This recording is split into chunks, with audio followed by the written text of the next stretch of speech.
अस्सलामुअलैकुम प्यारे बच्चों। आज की हमारी कहानी का उन्वान है दीवारों के पार। एक छोटे से खूबसूरत शहर गुलशन रहमत में, जहाँ शाम ढलते ही फिज़ा में मिट्टी की खुशबू और परिंदों की चहचहाहट गूंजती थी, वहाँ एक सफ़ेद गुंबद वाली छोटी सी मस्जिद थी। उस मस्जिद के इमाम साहब बहुत ही नर्म दिल इंसान थे। उसी शहर में एक 9 साला लड़का जैद हाल ही में मुंतकिल हुआ था। जैद के वालिद एक मेहनत कश इंसान थे और उनके हालात बहुत अच्छे न थे। जैद के कपड़े पुराने थे, उन पर पेबंद लगे होते थे और वो उस शहर की नई ज़ुबान और अरबी बोलने में थोड़ा कच्चा था। जैद का बहुत दिल चाहता था कि वो भी दूसरे बच्चों की तरह मस्जिद के अंदर जाए, कालीन पर बैठे और इमाम साहब की बातें सुने, लेकिन उसे शर्मिंदगी महसूस होती थी। उसे लगता था, मेरे कपड़े इतने पुराने हैं, सब मुझे देखेंगे।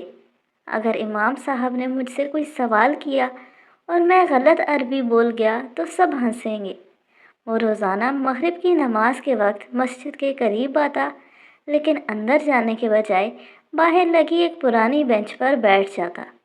वहाँ से उसे अंदर की रोशनी तो नज़र आती, लेकिन वो खुद को उस रोशनी का हिस्सा ना समझता। वो वहीं बैठकर तिलावत सुनता और अपनी आंखें बंद करके दुआ मांगता। एक रात जब सर्दी की हल्की सी लहर चल रही थी, जैद हमेशा की तरह बाहर बैठा हुआ था।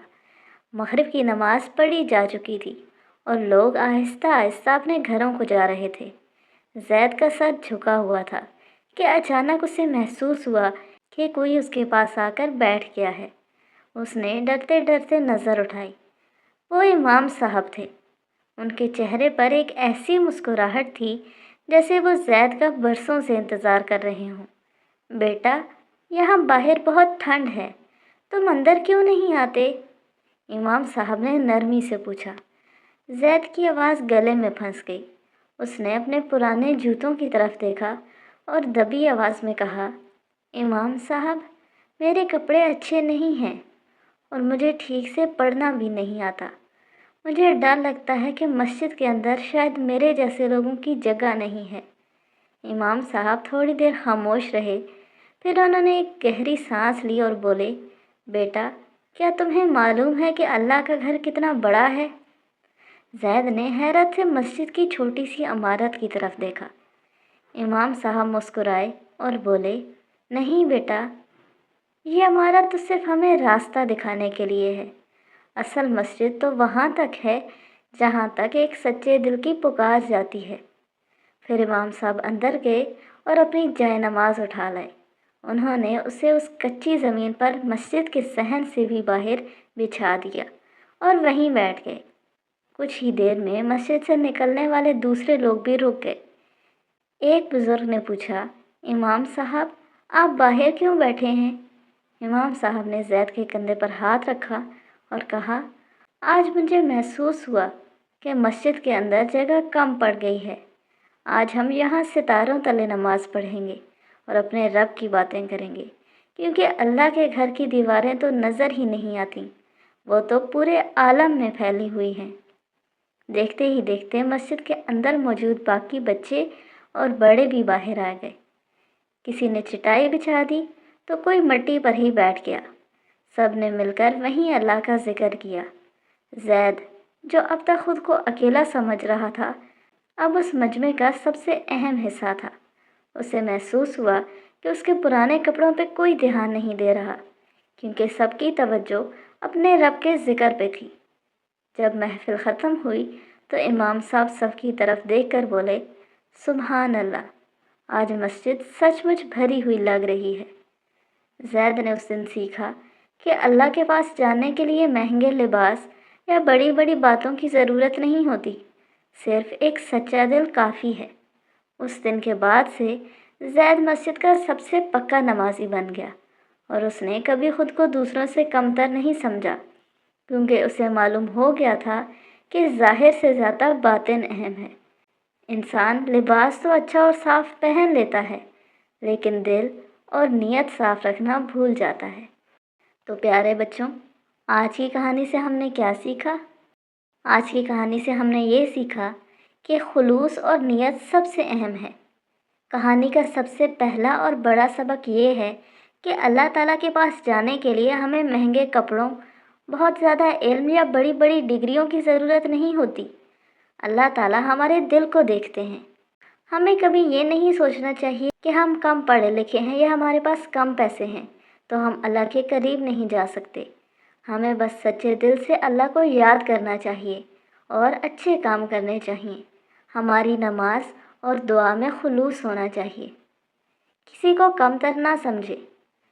زید کو لگتا تھا کہ اس کے پرانے کپڑوں کی وجہ سے اسے مسجد میں جگہ نہیں ملے گی، لیکن امام صاحب اور دوسرے لوگوں نے اسے قبول کیا۔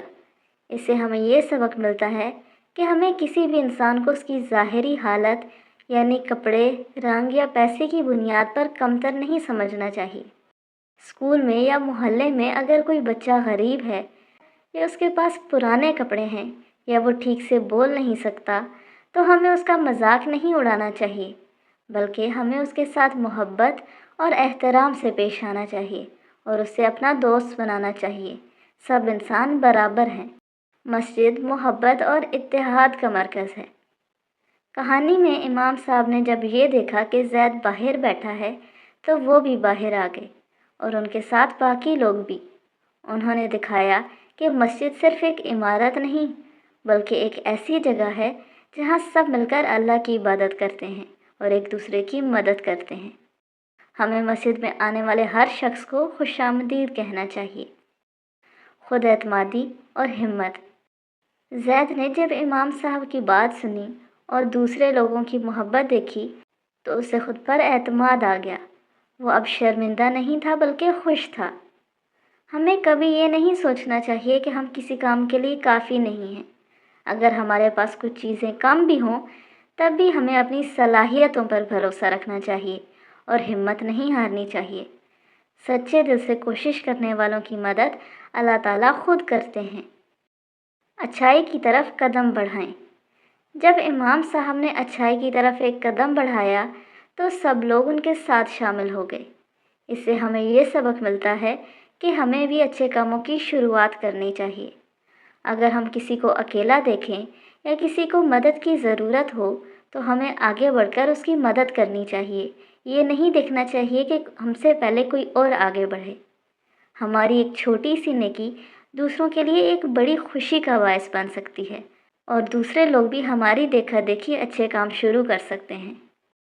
تو پیارے بچوں، یہ کہانی ہمیں یہ سکھاتی ہے کہ ہمیں اپنے دلوں کو بڑا کرنا چاہیے اور ہر انسان کے ساتھ محبت، خلوص اور احترام سے پیش آنا چاہیے۔